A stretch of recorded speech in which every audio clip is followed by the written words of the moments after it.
Hello friends, welcome back my YouTube channel. ಇವತ್ತು ನನ್ನ favourite ತಿಂಡಿಯಾಗಿರುವಂಥ ಕಡಲೆಪುರಿ ಉಪ್ಪಿಟ್ಟನ್ನು ಮಾಡ್ತಾ ಇದ್ದೀನಿ.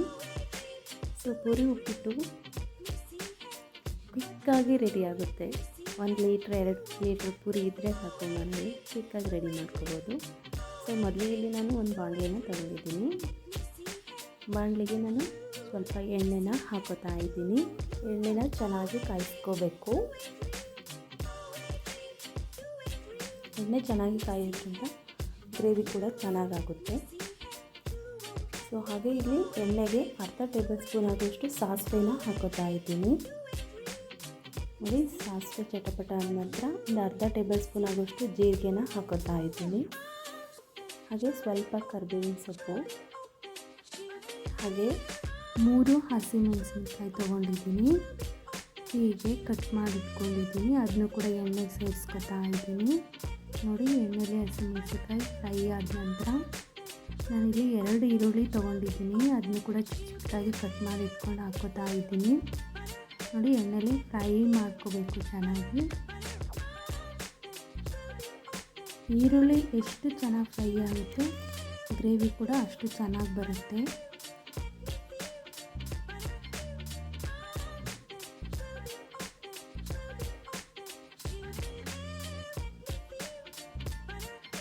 ನೋಡಿ, ಈಗ ಮಿಕ್ಸ್ ಮಾಡ್ಕೊತಾ ಇದ್ದೀನಿ ಹೀಗೆ.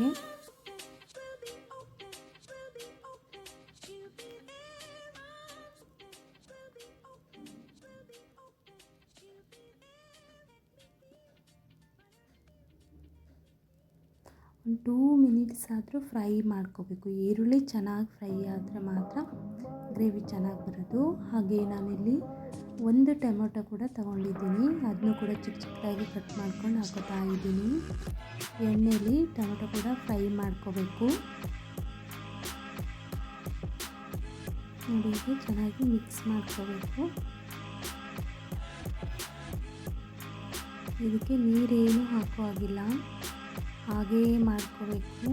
ಹಾಗೆ ರುಚಿಗೆ ತಕ್ಕಷ್ಟು ಉಪ್ಪನ್ನು ಸೇರಿಸ್ಕೊತಾ ಇದ್ದೀನಿ.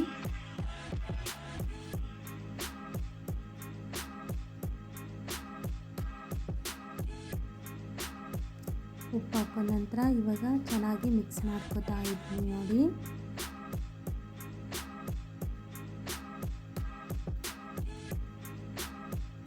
ಒಂದು ಅರ್ಧ ಟೇಬಲ್ ಸ್ಪೂನ್ ಆಗುವಷ್ಟು ಅರಿಶಿನ ಪೌಡ್ರನ್ನ ಹಾಕೋತಾ ಇದ್ದೀನಿ. ಅರಿಶಿನ ಪೌಡ್ರನ್ನು ಕೂಡ ಈಗ ಮಿಕ್ಸ್ ಮಾಡ್ಕೊತಾ ಇದ್ದೀನಿ.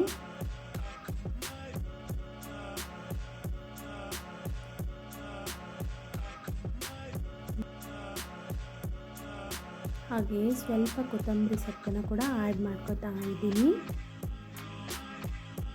ನೋಡಿ, ಕೊತ್ತಂಬರಿ ಸೊಪ್ಪನ್ನು ಕೂಡ ನಾನು ಮಿಕ್ಸ್ ಮಾಡ್ಕೊತಾ ಇದ್ದೀನಿ. ಈಗ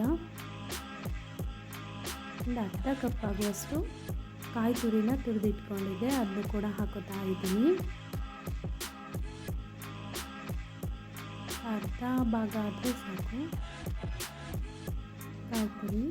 ಕಾಯಿ ತುರಿ ಇದ್ರೇ ಚೆನ್ನಾಗಿರುತ್ತೆ ಕಡಲೆಪುರಿ ಉಪ್ಪಿಟ್ಟಿಗೆ. ಸೊ ಹಾಗೆ ನೆನೆಸಿ ತೊಳೆದಿಟ್ಕೊಂಡಿರುವಂತಹ ಪುರಿಯನ್ನು ಕೂಡ ಈಗ ಹಾಕೋತಾ ಇದ್ದೀನಿ. ನಾನಿಲ್ಲಿ 2 ಲೀಟ್ರ್ ಪುರಿ ತೊಗೊಂಡಿದ್ದೀನಿ.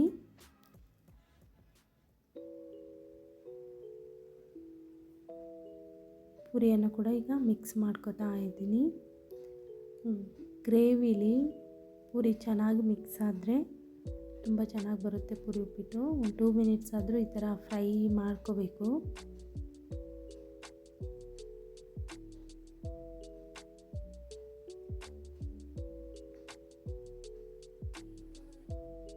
ನೋಡಿ, ಎಷ್ಟು ಸಖತ್ತಾಗಿ ಬಂದಿದೆ. ಹಾಗೆ ನಾನು ಒಂದು ಚಿಕ್ಕದಾಗಿರುವಂಥ ಕ್ಯಾರೆಟನ್ನು ಕೂಡ ತುರಿದು ಹಾಕೋತಾ ಇದ್ದೀನಿ.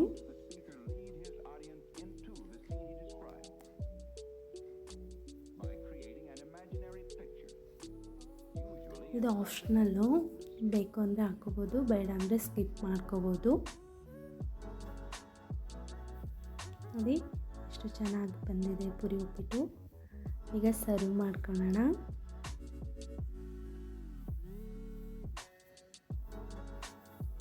ನನಗಂತೂ ಸಖತ್ ಇಷ್ಟ ಆಯಿತು. ನಿಮಗೂ ಕೂಡ ಇಷ್ಟ ಆದರೆ ಲೈಕ್ ಮಾಡಿ, ಹಾಗೆ ಶೇರ್ ಮಾಡಿ, ಕಮೆಂಟ್ ಮಾಡಿ.